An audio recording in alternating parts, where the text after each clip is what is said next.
let me deviate a little, related din ito sa ating unused appropriations. No? Gusto ko lang ibahagi sa atin yung nangyari do sa, and this affects our economy, even yung investor confidence. You know, I have it on good information that yung announcement na ginawa, yung statement na ginawa ni ex-Congressman Saldico, na nagbintang siya na 100 billion, sinasabi niya na utos daw ng Pangulo na isingit sa BICAM. Your Honor and I both know that the 100 billion, and we went over, I know na, both of us went through the list independently or separately. And you and I agree na totoo yung listahan ng 100 billion pesos. Talaga nasingit sa BICAM. But yung sinasabi ni Saldico on social media as posted, na nag-deliver siya ng 25 billion representing the 25% commission di umano para kay Presidente, that I will attest na hindi totoo. No? Yun talaga absolutely untrue or false. Untrue or completely false. Why? Because, you know, last Sunday, I received a call from the camp of former Undersecretary Roberto Bernardo. Ang sinasabi niya, noong nakita niya si Saldico sa social media na nagsasabing merong 100 billion di umano inutos ng Pangulo na isingit sa BICAM, napag-alaman ko from Undersecretary Bernardo na may mga tao sa Malacanang, not the President, not authorized by the President, who misrepresented him. I will name some of them. Undersecretary Adrian Bersamin. He name-dropped the President, making Saldico believe na utos ng Pangulo na ipasok sa BICAM yung insertions na 100 billion. Now, Yusek Trigib Olaybar.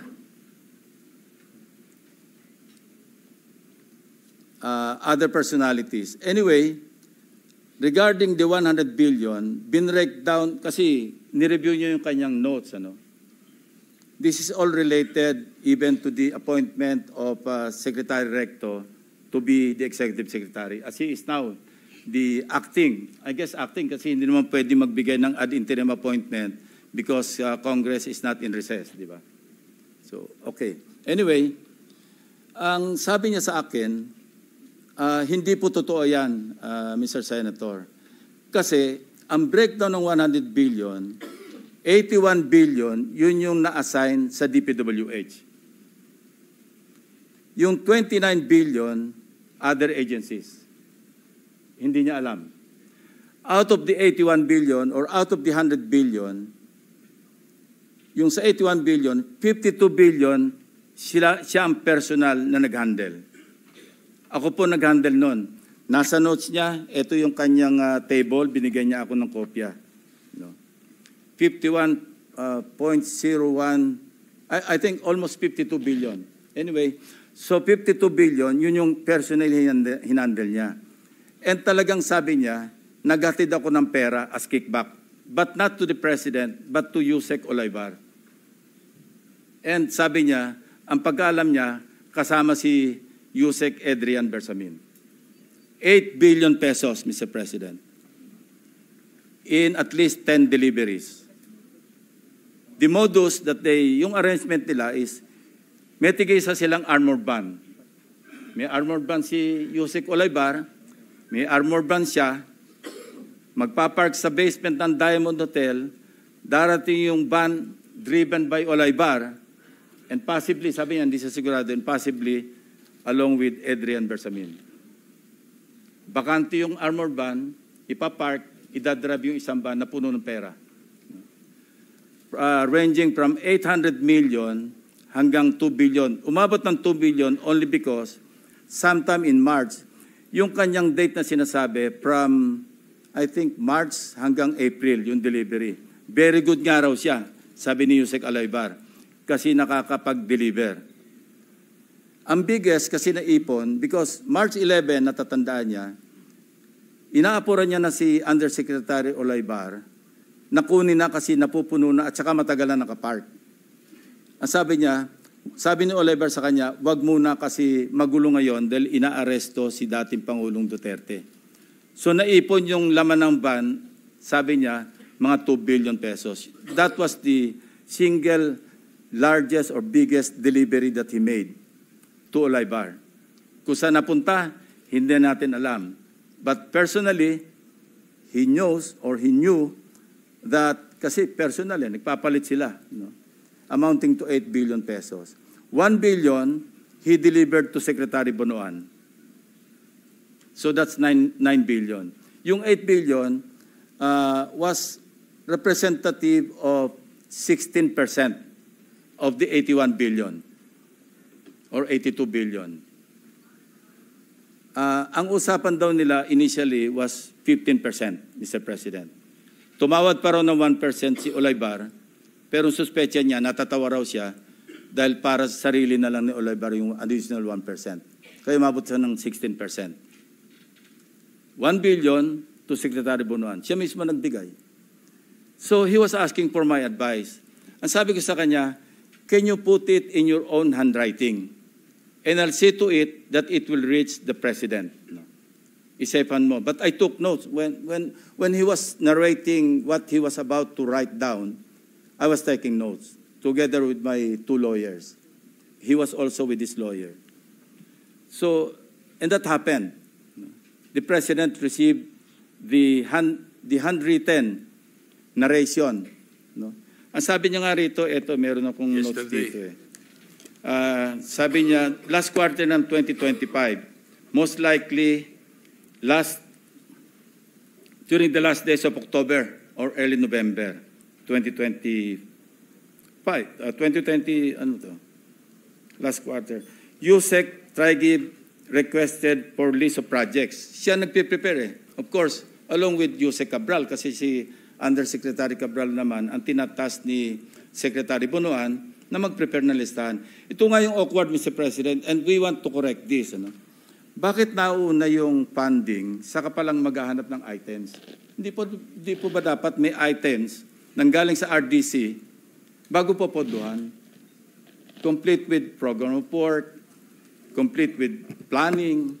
Pero ito po, nauna pa yung pagpopondo saka palang hahanapan ng items na ililista sa NEP. Remember, bukod pa po ito, dahil ito, GAA na ito BICAM na ito And mind you, even during the NEP, anyway, mamaya ko na itackle yun. Ito yung sinabi niya rito. Ito, sinabi niya na si Trigib Olaybar prevented him from disclosing details on the 52 billion to Secretary Bonoan. Ayaw pasabi raw, Mr. President. Tapos, sinabihan siya ni Yusek Trigib Olaybar na si Secretary Bonoan asked Executive Secretary Bersamin several times, sino ba magpapacilitate itong 52 billion? Of course, isasama sa BICAM, paano ito re-release? Sino magpapacilitate? Ang sagot ni ES Bersamin sa kanya, we will take care of it. Sila na raw ang bahala kung paano ayusin yung 52 billion. Now, I'm not defending the President, Mr. President. But in fairness to him, yung list of projects, yung 100 billion, initially naka-FLR lahat yun Pinapatrack ko ngayon sa aking staff kung ilan yung na-release out of the items on FLR or PISARO for issuance of SARO.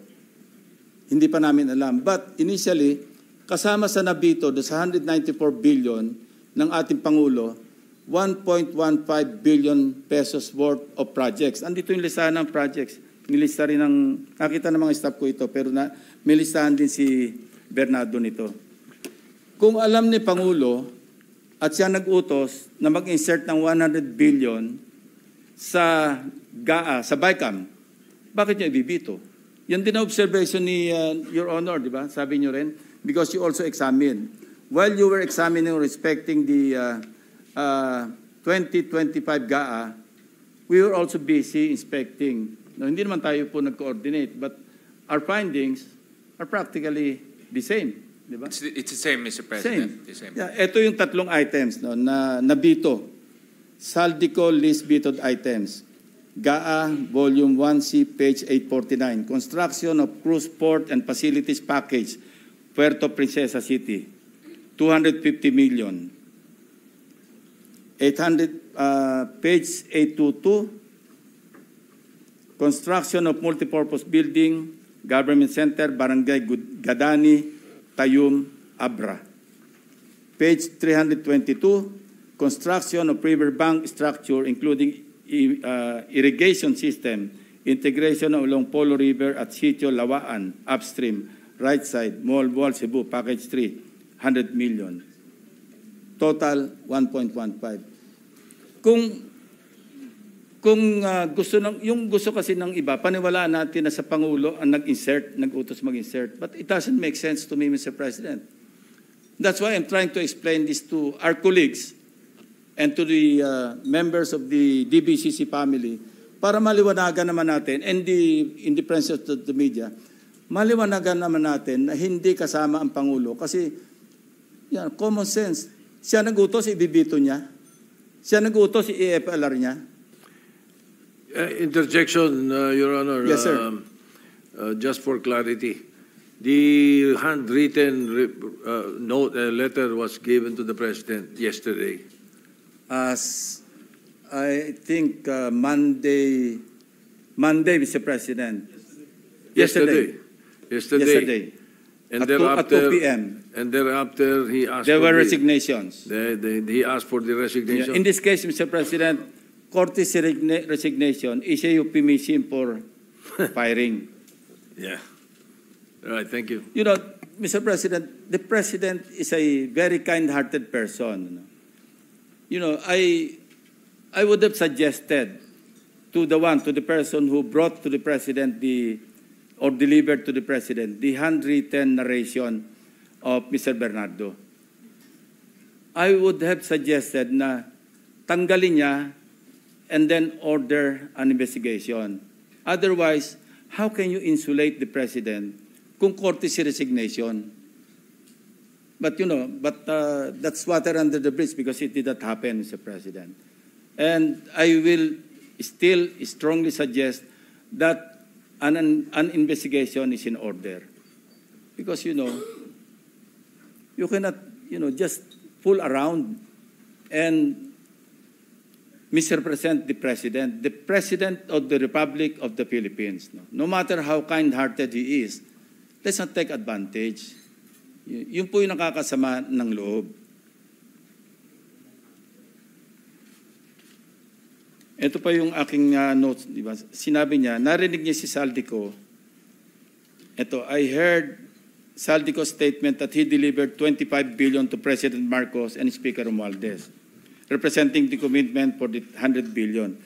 This could not be true because I handled the 52 billion pesos and I caused the delivery of the commitment for the 52 billion to Yusek Traigib Olaybar. Personally, Mr. President. So let this be a lesson to everyone, no? To all of us. You know, sometimes kala mo lulusot ka. Pero sooner or later, it will catch up with you. Especially if you do it habitually. Who would know that the President would include in his SONA, mahiya naman kayo? Who would know that I and my staff would work after hearing the President's message on several case studies, Oriental Mindoro, First Bulacan District? Who would know that Senator Marcoleta would call for a motu proprio investigation in the Blue Ribbon Committee? Wala po nakakaalam nito. Para rin itong mga projections, wala makakapredict. These are, you know, unpredictable variables that could explode right in our faces, and it would be too late for those responsible to repent. Ang masama rito, Mr. President, apektado yung buong bansa eh. naglayo ang investors. Stock market is down. Yun po yung masakit dito. So, I'm appealing to our co-workers in government. I think we have reached the point na dapat isipin natin, enough is enough.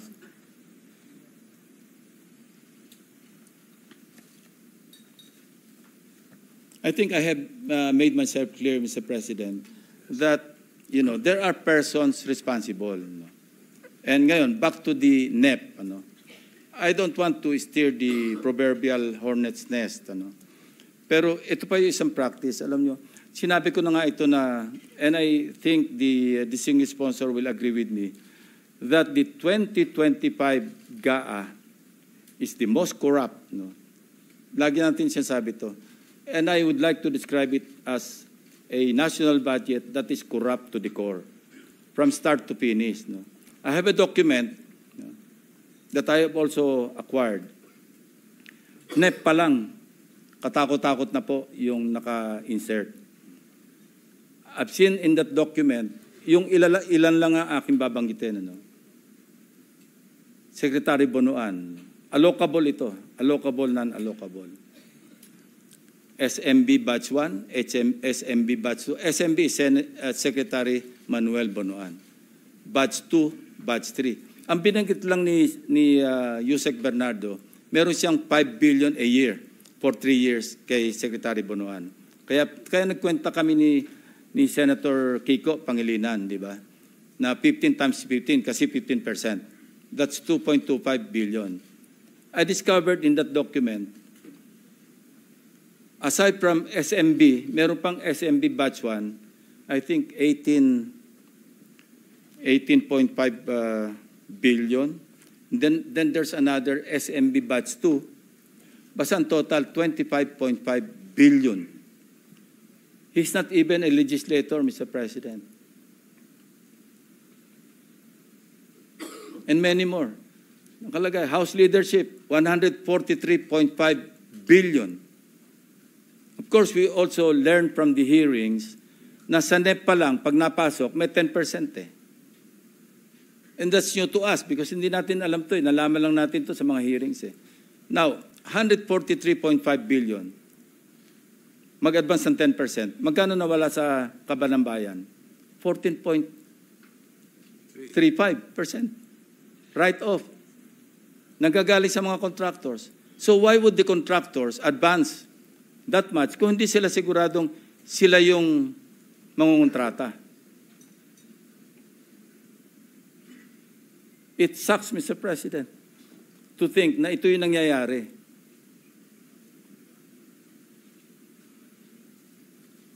Mr. President. Yes, Mr. If I may, President.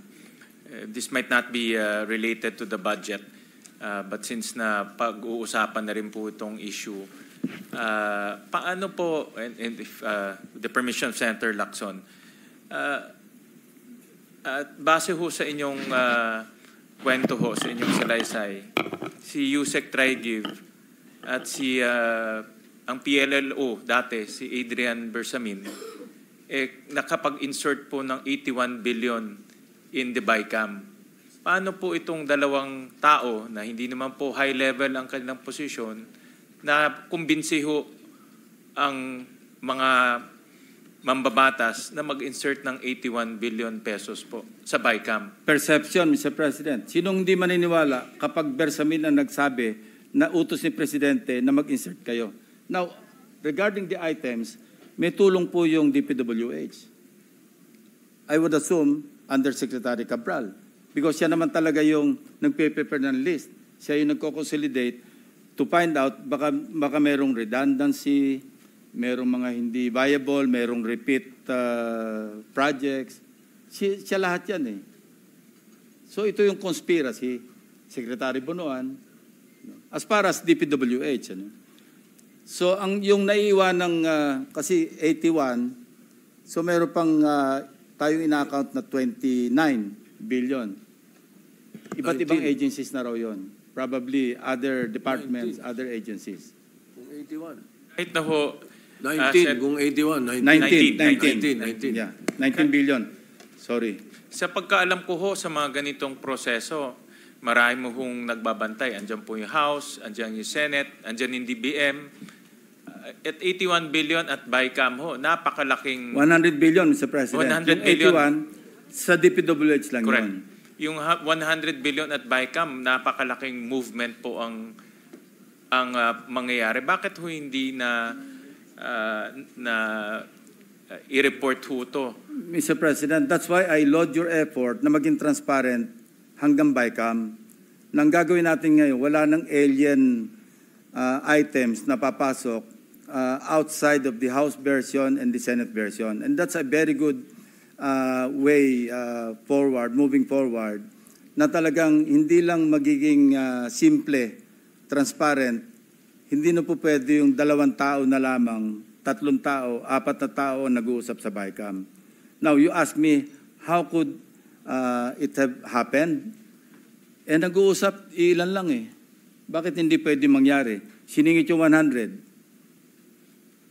Pinaratify.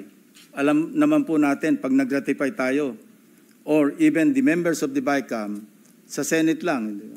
Sa kapal noong ating pinipirmahan, page by page or every page, magiging kontrabida kapag inyuwi mo pa yung pinapapirmahan sa atin. Mahihiya ka kasi ikaw lang hinihintay. Without reading, we would sign. But times are different now, Mr. President, and we fully trust you because of, what you have done so far. Lahat kami naniniwala na pag pinapirmahan mo sa amin yung BICAM report, assuming na member ako ng Bicameral Conference Committee ng Senate panel, and even the BICAM report for ratification, ako with you there, I will sign it without reading.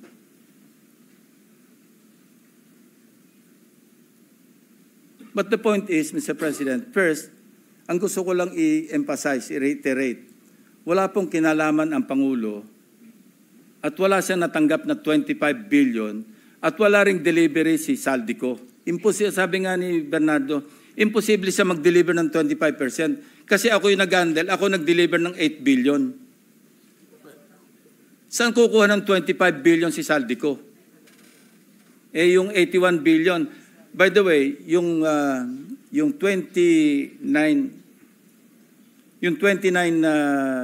billion na kasi 81 minus 52, hindi ba? Yun daw, ang nag-asikaso rin noon, si Tragib Olaybar, along with Secretary Bunuan and the others, rumekta na sa mga kontraktor, rumekta na sa mga RD, rumekta na sa mga DE. Hindi na niya napakailaman. Ang nahandle niya lang daw, 52 billion pesos worth of projects ng DPWH. Kasi the rest, 19 other agencies. Out of the 81, yung remainder, Olaybar again, along with Bunuan, hindi dumaan sa kanya. That's how the syndicate worked, Mr. President. Mr. President, kino-confirm ko, hindi ho kami nag-usap ni Senator Lacson. But review ko ho yung mga projects at ganun rin po nakita namin na about 1.1 billion 150 Yeah. ang na veto po ng Pangulo. So yun rin po yung akin na isipan kung ito po ay manggagaling sa kanya, bakit naman niya i-veto to?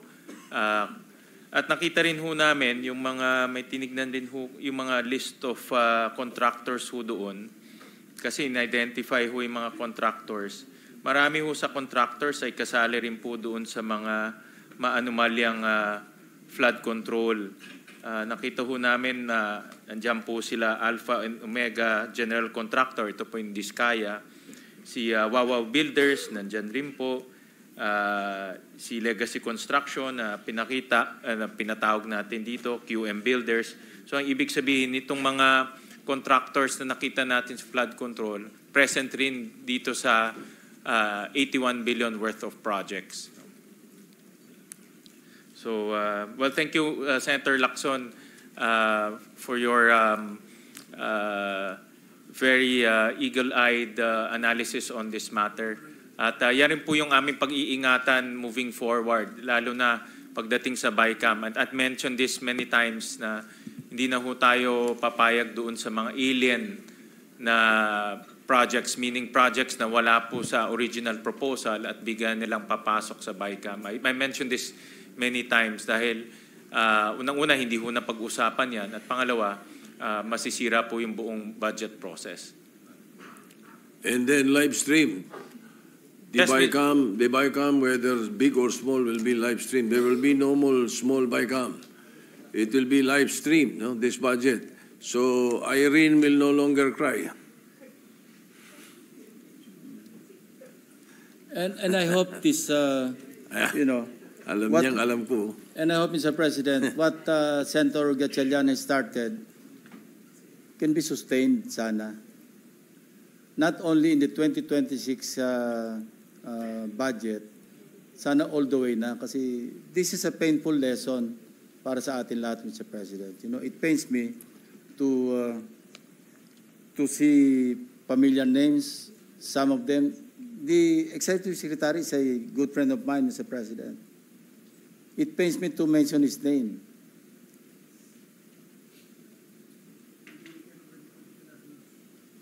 Yeah. Anyway, Mr. President, may I ask for a few minutes suspension? Natutuyo na naman yung lalamunan ko. Yes, sir.